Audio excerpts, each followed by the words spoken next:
Welcome to Daily Truths with Dave Ahlman. Good morning, Pastor Dave. Hey, Ken, how you doing? You have something to tell us, don't you? Yeah, so this is 10 days after the original podcast that came out when this lady, as you remember, in Mark chapter 9, approached Jesus and said, if I just touch the hem of his garment, my bleeding will stop. I have faith that he's going to make me well. And of course, that's what we're talking about today. And yes, we talked about 10 days ago that, when we're facing hardships, we can pray one of two things. Lord, either take it away or give me strength to endure. So we're talking a little bit more about that today. And I have my good buddy Kent here with us to discuss this.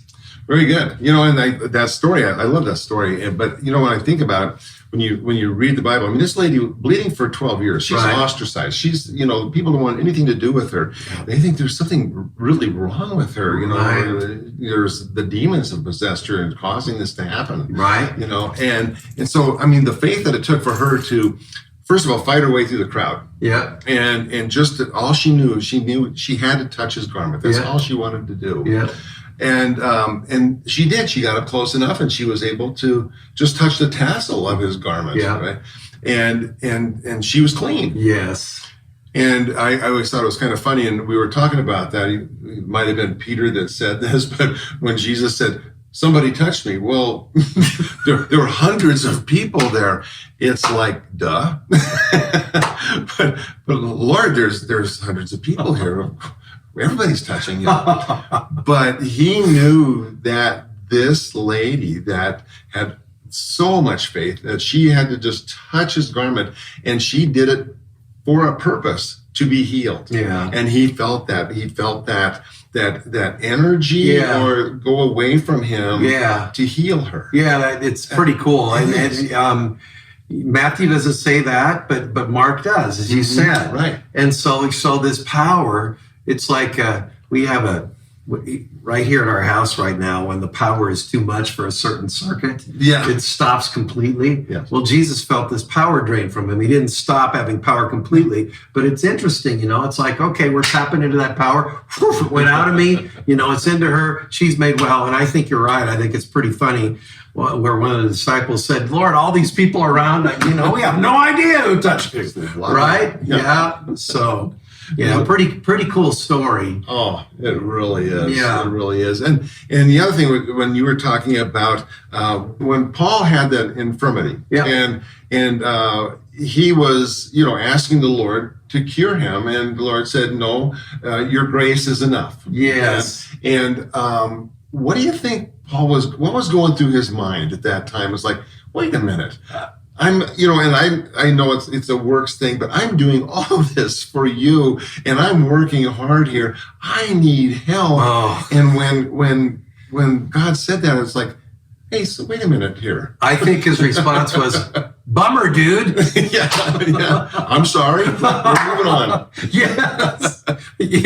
I think he was disappointed, right? Oh, prayed 3 different times, Lord, take this away. Yes. God's answer is, he got my grace, and my strength is made powerful in the midst of your weakness. In other words, I'm going to get you through. I'm going to give you strength to endure. Just trust me, right? Yep. Well, I think he was bummed.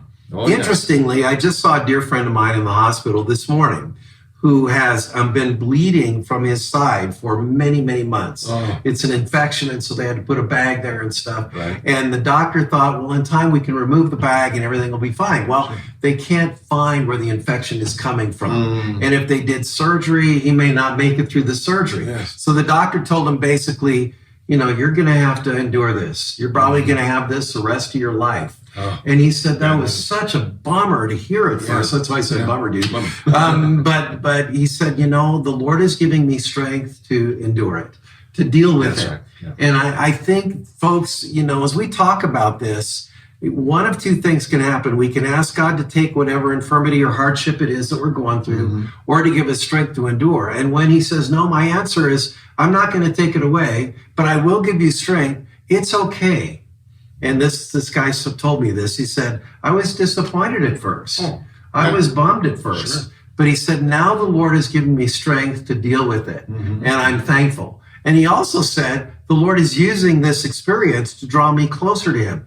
to make me more dependent on him. And I thought, boy, oh boy, that fits beautifully with what we're talking about today. It does. And, the other thing is I had a friend of mine that passed recently of cancer. And he said he felt the Lord there giving him the strength to endure what he was going through. But, it was kind of interesting because he said that he became an example for his wife and for his children. And people said, and one of the nurses said, he's handling this so well. He's so strong. And I'm thinking to myself, yeah, I know where that strength is coming from. Wow. To endure what he's going through. Wow. And so it became that the Lord used that and used it as an example for everybody else to say, his faith is in the name of the Lord. And he's strong.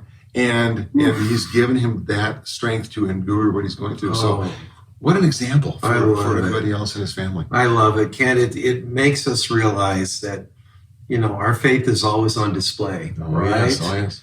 And the unbelieving world, and I think maybe I've talked about this, folks who watch DT on a regular basis. The people that are unbelievers are always watching us.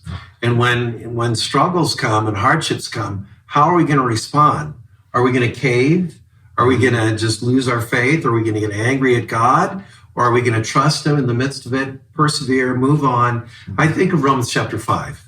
And many of us know this verse by heart, but it's not a comforting verse necessarily, because it starts out like this. It says, therefore we rejoice in our struggles. Yes, exactly. Yeah. But then it's also, yeah. But then it says, here's why we rejoice, knowing that struggles produce perseverance, and perseverance, as we persevere, leads to proven character, and proven character leads to hope. Well, you were talking about your friend who got cancer and eventually passed on, but he was so strong until the Lord called him home. Well, he was leaning on the ultimate hope. That's right. Our ultimate hope is being in heaven with Jesus. And that's when we say hope, we're not talking about, well, I hope it rains today, or I hope the Rockies finally win a baseball game. We're not talking about that kind of hope, right? That's a hopeless hope. But we're talking about a hope that's confident, sure, and certain, the hope of heaven that we have in Christ. Absolutely. Yeah. Absolutely. And with him, I talked to his wife a couple of times, and she said that it changed her entire life in the way she was. And so many people that I know that, get really angry, like you just mentioned, angry with God, which is okay, by the way, to be angry with God. You just don't want to stay there, right? That's right. He can handle that. Yeah, absolutely. But that's what the imprecatory Psalms are all about. The Psalms are, I'm so upset, Lord, why have you abandoned me, all this kind of stuff. They're there for times when we're feeling the same way. Sure. Well, I'm thinking of Jesus on the cross. Right. Why have you forsaken me? Right. Why have you left me alone? That's right. Right. And he hadn't, and he doesn't.